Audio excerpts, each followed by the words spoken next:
اگر آپ کو تہجد کی توفیق مل رہی ہے تو اس رب العالمین کا شکر ادا کریں کہ وہ رب پتہ نہیں ہماری کس بات پر اتنا راضی ہوا ہے کہ ہمیں توفیق عنایت کر دی، کیونکہ ساری بات توفیق کی ہوتی ہے۔ جب اللہ ناراض ہوتا ہے تو سجدے کی توفیق بھی لے لیتا ہے، فرض نمازیں بھی ادا نہیں ہوتی، اور جب عطا کرنے پر آتا ہے تو آدھی راتوں کو جگا کر اپنے حضور کھڑا بھی کرتا ہے اور سجدے کی توفیق بھی دیتا ہے،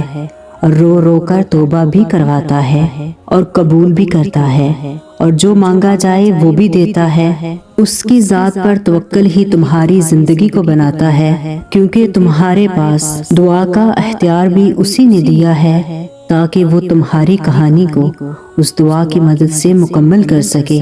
تمہیں تہجد کی توفیق مل جانا تمہاری دعاؤں کی قبولیت کی سب سے بڑی دلیل ہے۔ دیکھو، آزمائشیں، درد اور تکلیفیں تمہیں تہجد کے سجدوں تک لے کر آتے ہیں اور تمہیں اللہ سے ملواتے ہیں۔ زندگی کی ہر کمی تم سے دعائیں کرواتی ہے، کیونکہ زندگی میں آنے والے دکھ اور مشکل آزمائشیں تمہیں جائے نماز تک لے آتی ہیں، اور اللہ اپنے پیاروں کو ہی سب سے زیادہ آزماتا ہے۔ تم کسی آزمائش کی وجہ سے تہجد کے سجدوں تک جا پہنچے ہو، اگر تم کچھ مانگ رہے ہو، انتظار کر رہے ہو، صبر بھی کر رہے ہو، لیکن اس کا اجر مانگتے ہو یا نہیں مانگتے ہو، اللہ پاک سب جانتا ہے، کیونکہ ایک وہی ہے جو کن کہہ کر سب بدلنے پر قادر ہے، کیونکہ تم چاہ بھی نہیں سکتے کہ اگر وہ نہ چاہے تو بس اتنا یاد رکھیں کہ ہر وقت ایک جیسا نہیں رہتا۔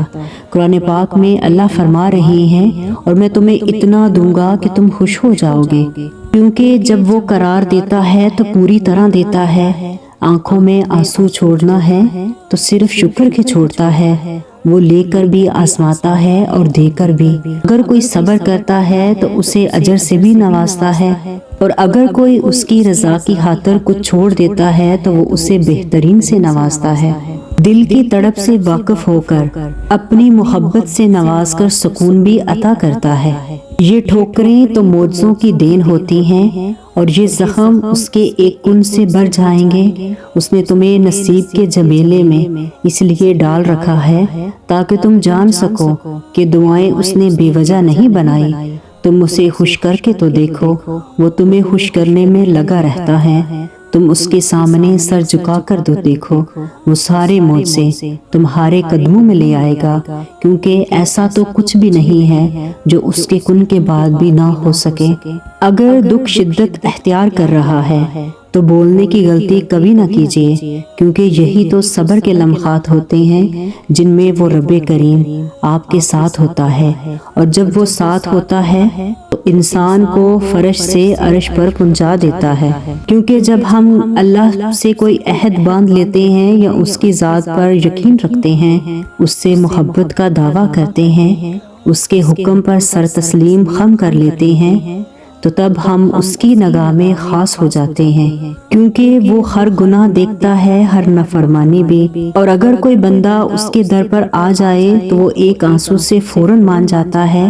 یقین کرو صرف اسی ہی ذات پر جو تمہیں تمہارے بکھرے وجود کو پل بھر میں سمیٹ دے گا، کیونکہ وہ دلوں میں چھپی ہوئی سرگوشیاں بھی جانتا ہے، وہ نصیب بدلنے پر بھی قادر ہے۔ تو اگر تہجد پڑھنے کا خیال بھی آتا ہے تو سمجھ لیجئے کہ ہر ایسا کچھ تو ہے جو ممکن ہونے والا ہے۔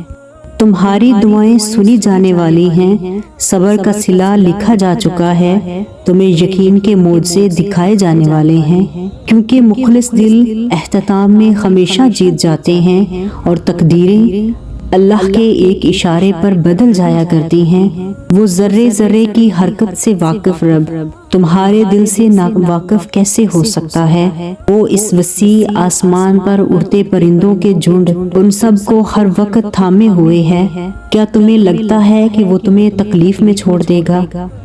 اگر تم اس رب کریم کی محبت کو محسوس کرو نا تو تمہاری آنکھیں اس کی محبت میں ہر وقت نم رہیں، تمہارا یہ سخت اور بے حس دل اس محبت کے احساس سے پھٹ جائے۔ جو خدائیت کی تلاش میں نکلتا ہے اسے خدائیت سے نواز دیا جاتا ہے، یہ وہ نعمت ہے جو مانگنے سے ملتی ہے۔ قرآن کہتا ہے اور جو لوگ ہماری راہ میں مشقتیں برداشت کرتے ہیں ہم انہیں اپنی راہیں ضرور دکھا دیں گے، یقیناً اللہ تعالیٰ نیکوکاروں کا ساتھی ہے۔ اللہ قرآن میں فرماتا ہے کہ بعض حصہ شب میں بیدار ہوا کرو اور تہجد کی نماز پڑھا کرو، یہ شب خیزی تمہارے لیے سبب زیارت ہے، ثواب اور نماز تہجد تم کو نفل ہے، قریب ہے کہ اللہ تعالیٰ تم کو مقام محمود تک پہنچا دے۔ اگر کوئی دعا قبول نہیں ہو رہی تو فرض کرو کہ اس دیری میں تمہارے لیے بہتری ہو، یہ بھی تو ہو سکتا ہے کہ یہ رات آزمائش کی آخری رات ہو اور اگلی دعا سے ہی تمہارا نصیب بدل جائے، یہ ٹوٹی امید تمہیں اللہ سے جوڑنے کا ذریعہ ہو اور اللہ نے تمہارے لیے نیا دروازہ کھولنا ہو۔ فرض کرو کہ اس بے بسی کے بعد اللہ کی مدد آنی ہو، فرض کرو کہ اللہ بس کن کہنے ہی والا ہو، کیونکہ وہ رب جب دینے پر آتا ہے تو قابلیت نہیں دیتا، بس نواز دیتا ہے، کیونکہ وہ الصمد بھی ہے اور غنی بھی ہے، نہ اس کی رحمت میں کوئی کمی آتی ہے اور نہ ہی اس کے خزانوں میں وہ جولیاں بھر دیتا ہے، اور پردہ نشیں ایسا ہے کہ نظر بھی نہیں آتا، وہ تمہاری سن لے گا اور تمہارے درد کو ختم بھی کر دے گا۔ آزمائشوں کے بدلے اجر بھی بڑا ملتا ہے، آزمائش آنے پر سجدہ شکر بجا لایا کریں کہ اللہ نے آپ کو اس قابل سمجھا ہے کہ آپ کو سجدے کی توفیق دی ہے، کیونکہ اللہ قرآن میں فرماتا ہے کہ بے شک قریب ہے تمہارا رب، تمہیں اتنا دے گا کہ تم راضی ہو جاؤ گے۔ ٹوٹے ہوئے دل سے نکلی ہوئی دعا سیدھے عرش عظیم پر پہنچ جاتی ہے۔ اگر دعا کے دوران تمہاری آنکھوں سے آنسو جاری ہیں تو یہ تمہارے لیے دعاؤں کی قبولیت کی بہت بڑی دلیل ہے، کیونکہ وہ دعا صبر کی انتہا کو پہنچ کر مانگی جاتی ہے اور صبر کی انتہا کے بعد اکثر معجزے ہو جایا کرتے ہیں۔ اب ناممکن سے ممکن تک ہر چیز تمہارے ہاتھوں کے اٹھنے پر ہی رکی ہوئی ہے۔ یاد رکھو عطا شان ہے اس کی، وہ اپنے در پر آئی فریاد کو رد نہیں کرتا۔ تو آپ کی دعائیں قبول نہ بھی ہوں، ان کو مانگنے اور ان پر صبر کرنے کا اجر آپ کو ضرور ملے گا، اور ایسے جہاں میں ملے گا جہاں ایک ایک نیکی کو انسان ترس رہا ہوگا۔ ایک نیکی، صرف ایک نیکی جسے آج ہم کچھ نہیں سمجھتے، وہاں ایک ایک نیکی کی اہمیت انسان کے لیے دنیا سے زیادہ ہوگی۔ تو دعائیں مانگتے رہا کریں، اچھا نصیب مانگیں، نیکیوں کی توفیق مانگیں، اللہ سے اللہ کو مانگیں، اس کی محبت، اس کا ساتھ، اس کی دوستی مانگیں، جو بھی چاہیے ہو وہ صرف اللہ سے مانگیں، انشاءاللہ اس مانگنے کا اجر بھی ملے گا اور چیز وقت آنے پر آپ کو ضرور مل جائے گی۔